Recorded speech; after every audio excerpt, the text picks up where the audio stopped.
नमस्कार। आज हम बात कर रहे हैं नेचुरल लैंग्वेज प्रोसेसिंग यानी एनएलपी में हुई एक बहुत बड़ी क्रांति की, अटेंशन मैकेनिज्म और ट्रांसफॉर्मर्स की। हमारे पास एक लेख अटेंशन और ट्रांसफॉर्मर एनएलपी की क्रांति के कुछ अंश हैं और हम समझेंगे कि कैसे इन तकनीकों ने मशीनों का भाषा समझने और बनाने का तरीका ही बदल दिया। तो चलिए शुरू करते हैं। सबसे पहले ये अटेंशन मैकेनिज्म की जरूरत पड़ी ही क्यों? पहले क्या दिक्कत आ रही थी?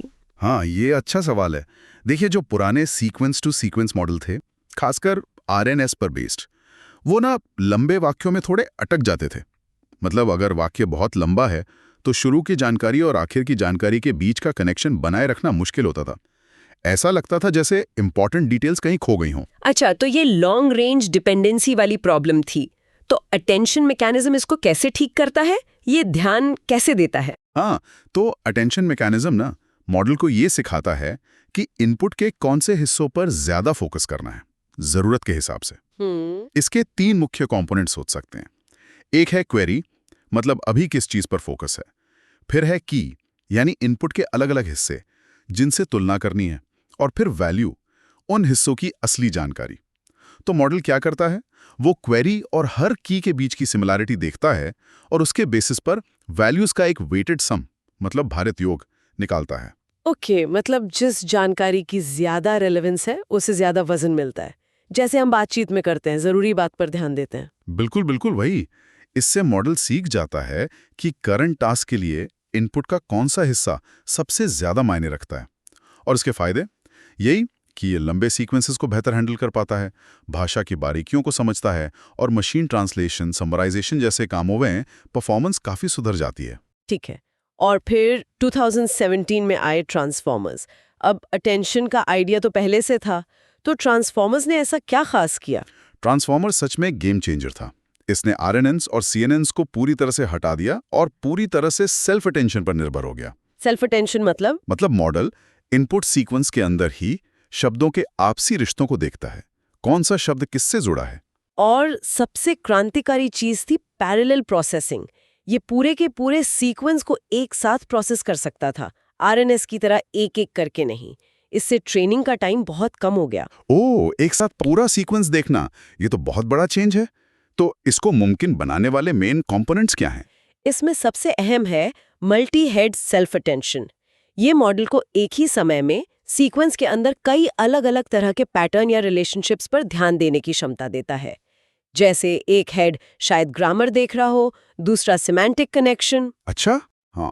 फिर हर पोजीशन पर अलग से फीड फॉरवर्ड नेटवर्क होते हैं जो अटेंशन से मिली जानकारी को और प्रोसेस करते हैं। और एक बहुत जरूरी चीज है पोजिशनल एनकोडिंग। पोजिशनल एनकोडिंग वो क्यों? क्योंकि ट्रांसफॉर्मर आर्किटेक्चर में ना शब्दों के क्रम की कोई इनहेरेंट समझ नहीं होती। वो हर शब्द को इंडिपेंडेंटली देखता है। तो पोजिशनल एनकोडिंग उसे बताती है कि कौन सा शब्द वाक्य में कहां पर है। समझ गई। और इसी पावरफुल आर्किटेक्चर पर बेस्ड है वो फेमस मॉडल जिनके बारे में हम आजकल सुनते रहते हैं, बर्ट और जीपीटी। बिल्कुल सही। गूगल का बर्ट जो 2018 में आया, वो ट्रांसफॉर्मर के एनकोडर स्टैक का इस्तेमाल करता है। इसकी खासियत है कि ये बाई डायरेक्शनल है, मतलब किसी शब्द का अर्थ समझने के लिए वो उसके आगे और पीछे दोनों तरफ के कॉन्टेक्स्ट को देखता है। अच्छा, दोनों तरफ देखता है। हाँ।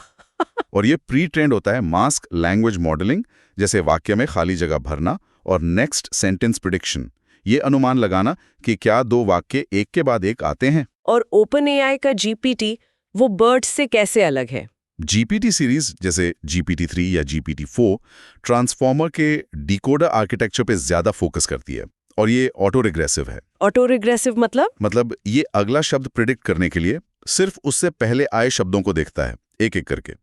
इसी वजह से ये टेक्स्ट जनरेशन में, यानी नया टेक्स्ट बनाने में बहुत पावरफुल है। हाँ, उसकी टेक्स्ट जनरेशन की क्षमता तो कमाल की है। बिल्कुल। और इसकी एक और खासियत है जीरो शॉट लर्निंग, मतलब बिना किसी खास फाइन ट्यूनिंग के भी ये कई नए तरह के भाषाई काम कर सकता है। तो अगर हम पूरी कहानी को संक्षेप में देखें, अटेंशन मैकेनिज्म ने मॉडल्स को सिखाया कि जरूरी जानकारी पर फोकस कैसे करें।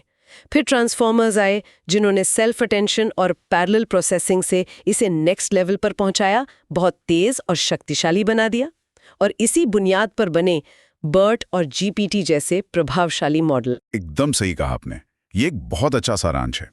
हालांकि ये भी ध्यान रखना होगा कि ये जो बड़े मॉडल्स हैं, इनकी ट्रेनिंग में बहुत ज़्यादा कंप्यूटिंग पावर और डेटा लगता है, जो अपने आप में एक चैलेंज है। हाँ, वो तो है।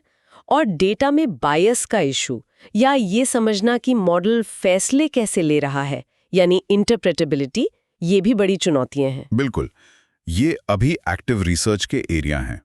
तो ये तो साफ है कि अटेंशन और ट्रांसफॉर्मर ने एनएलपी की दुनिया में एक क्रांति ला दी है। मशीनें अब भाषा को जिस सटीकता और समझ के साथ प्रोसेस कर पा रही हैं, वो पहले कभी नहीं देखा गया। हाँ, और ये कहानी अभी खत्म नहीं हुई है। रिसर्च लगातार चल रही है और हम उम्मीद कर सकते हैं कि भविष्य में ये मॉडल और भी बेहतर, कुशल और शायद कम रिसोर्स इंटेंसिव बनेंगे। और जाते जाते हमारे श्रोताओं के लिए सोचने को एक सवाल, जैसे ट्रांसफॉर्मर्स ने आरएनएन्स और सीएनएन्स को पीछे छोड़ा, आपको क्या लगता है एआई भाषा तकनीक में अगला बड़ा मोड़ या बदलाव क्या हो सकता है, जो आज हमें उतना ही क्रांतिकारी लगे जितना कुछ साल पहले ट्रांसफॉर्मर लगे थे?